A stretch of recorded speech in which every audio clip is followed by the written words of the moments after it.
He always gives interesting comments. It seems he's trying to get a message out there. Or am I reading too much into it? I think he's always trying to get a message out, isn't he? Like a lot of managers, in all honesty.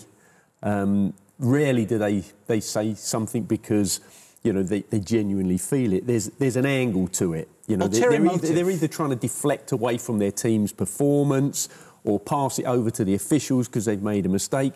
And what I heard there a little bit was that he's suggesting to Tottenham Football Club, or the board of Tottenham Football Club, that he needs to be able to spend some more money come January.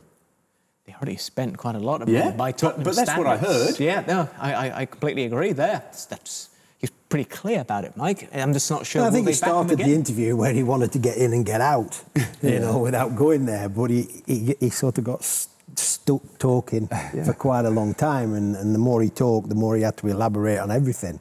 Yeah, his frustrations, you can see his frustrations, but he's a genuine point. You know, he's trying to build something for the future of Tottenham.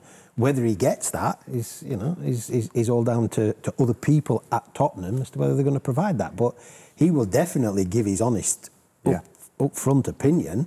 And I think he mentioned in that, you know, hopefully people are listening there and he can push it forward. And I think that will then determine what his position is.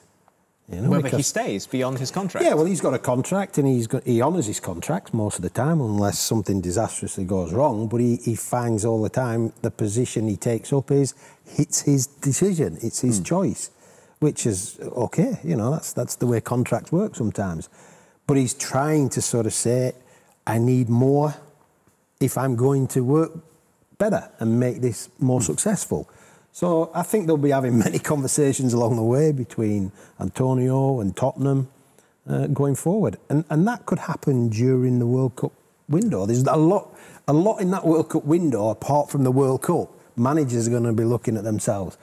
Clubs are going to be looking at the managers' positions. They're going to be looking at new players, whether that comes out of the World Cup or planning. So the World Cup's, you know, I wouldn't say an interference, but it's going to play a massive part in everything within the Premier League this year. Yeah, I'm just going by his previous track record, because if he doesn't give him what he wants, he's not afraid to walk away. He knows other clubs will take him. He has no issue with this. Look at his Chelsea days and his Inter Milan days in recent memory. Well, it's fair enough. At the end, he has I think he's a perfectionist and he wants everything his way. Obviously, if it doesn't happen, he walks away, and he does it. And it's fair enough. At the end, it's his decision as well. His contract is running out, so it's not like he has a long contract and he has to do it, you know. So I think maybe, I'm not sure, obviously, how Tottenham will think, and maybe his aspirations is just to keep growing and maybe make Tottenham a team to fight for titles. But maybe in Tottenham, the aspirations, like you just mentioned, Mike, maybe they are different. Maybe actually to get in top four, that is very tough in the Premier League, is enough. He mentioned about the injuries as well. I agree, he has big players with injuries, so like Richarlison, Kulusevski as well and everything, that he was a big part on the team. Yeah. But a lot of teams have big injuries, the big teams. So I really believe if they don't agree too much with what he said, he probably do another walkout in Tottenham. But I believe Tottenham, if they're clever, I think they have the right manager. So they should follow, obviously, don't spend everything that he wants, but definitely give him something, you know, that he can be happy. I was monitoring the Twitter accounts, and it seems that one thing they're crying out for is a creative midfielder, someone that can create the chances. Is that fair? I think it's possibly an area at Spurs where they are lacking a little bit. You know, if you look at the top end of the park with Kane and Son and Richarlison, who's not fit at the moment, you know, they've got goals, definitely.